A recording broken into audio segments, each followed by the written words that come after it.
All right, game 5 on to Minnesota. I don't really have anything, so I'll just open it up. What's your vote? The sticker that This one here? we got. Yeah. This was, I think this was back from COVID, right? It takes all of us when Injustice was, yeah. Yes. And the other one, yeah. I don't know, it was in my locker. I threw it on today. Justin Jefferson. Yeah, Facing him. yeah. It seems like we've got one of these highly rated, exceptional wideouts every week, it seems like. He's the real deal. One of the things we looked at these last couple of days is when he catches the ball, if you're not really good at what we call angles to the completion point, he can make you all look bad, take it to the house. He's a competitor. He's a guy we've got to be concerned about. You've had L'Jarius seemingly follow around the opponent's top weapon. Yeah. It's fair to say that this could be the tallest challenge that he's kind of gone up against? Yeah, it might be. I mean, to me, it's always whatever week you're in, that's the tallest challenge, right? But listen, he's proven that he's an elite wide receiver in this league, and you know, we won't always be able to get LJ on him. They move him around enough. They got him inside, so there'll be some times when that won't happen. But it'll be a good battle if they end up, you know, across the line of scrimmage. Steve, y'all started off, feels like every game with Big Nickel, Shamari coming out and starting out there. Just what impact does that give him and give the defense open up the game? Yeah, listen, what we've been trying to do, I really like Chamari and the way he plays. He's physically, I thought he tackled really, really well this past game.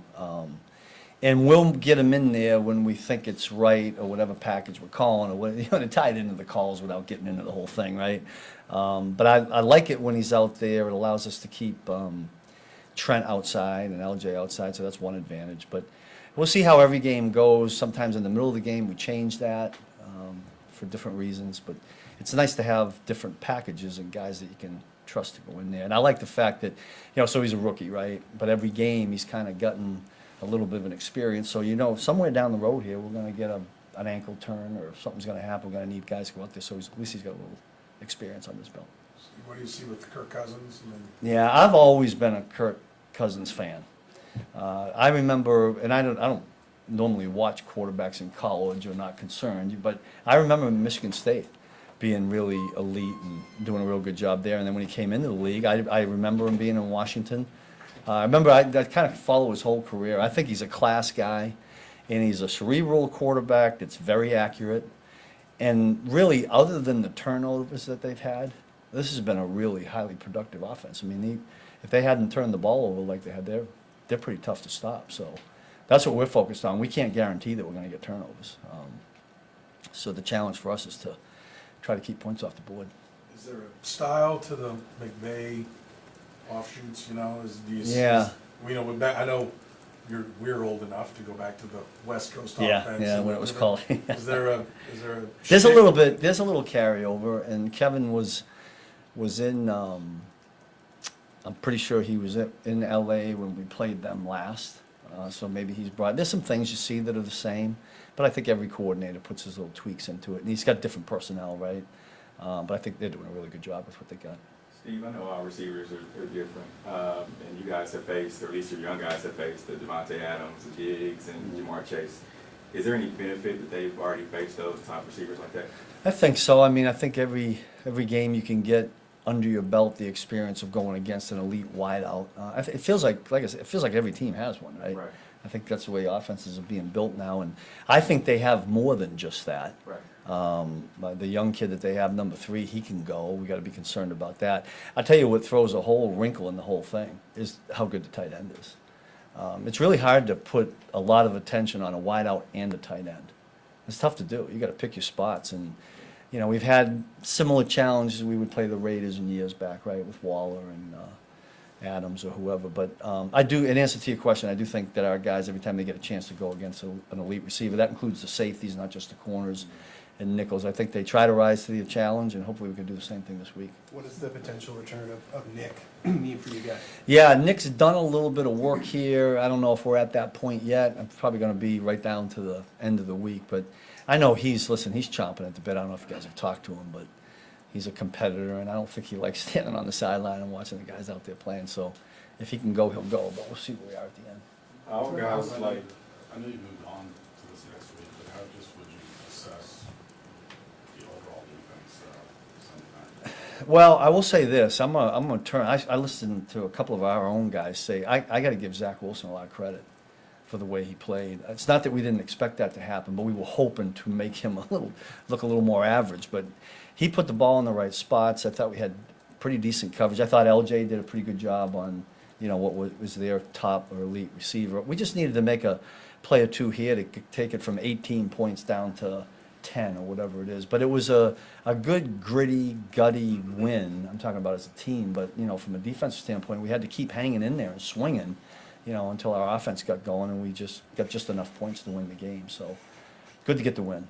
Are you seeing the confidence? I mean, a lot of times it's been the offense shines, and we've had times where you're in here going, like, well, we want to have one of those wins where it was us. that Yeah, did it. right. You've had those this year. Yeah. You see a pep in the step. Does it do anything for confidence? with I the guys? think so. You'd have to ask the players. I mean, I get the blinders on, so one game's over and I'm into the next one. But listen, our guys are human. I said this to them Saturday night, we do a little walkthrough on Sunday before the game and we play at night. And I said, just keep the 2 C's. I said this to them. And the 2 C's to me were, let's just make sure we keep our chemistry and our confidence. So I felt like that was part of what we had for 3 games. And don't let anything take that away. Not a bad call, not a bad play, not the fact that we get down or if we get too far up. And so I think we play better defensively when we play like that. So I hope that's building. Brian Cook had what felt like maybe a game-saving tackle in that. Exactly.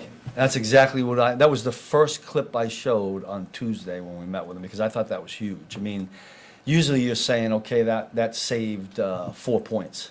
That really saved 7, because we ended up stopping them in that drive. I think they had the punt, right? I'm not sure they attempted a field goal, right? Because I think they had a penalty, and then that was huge. And we had watched a clip of number 20 run that same play against Buffalo down and backed up. And he was gone. They caught him at the 10-yard line. But that deep safety didn't make that same play. And we just said, if we get in that situation, somebody's got to get him on the ground. On that play, if you guys go back and look at it, Willie was involved in coming off the edge. And if you watch the whole play, had Brian got him to stumble just a little bit and missed him, Willie was going to run all the way down there and maybe makes a. I just thought the effort by Willie Gay on that play was huge. It didn't.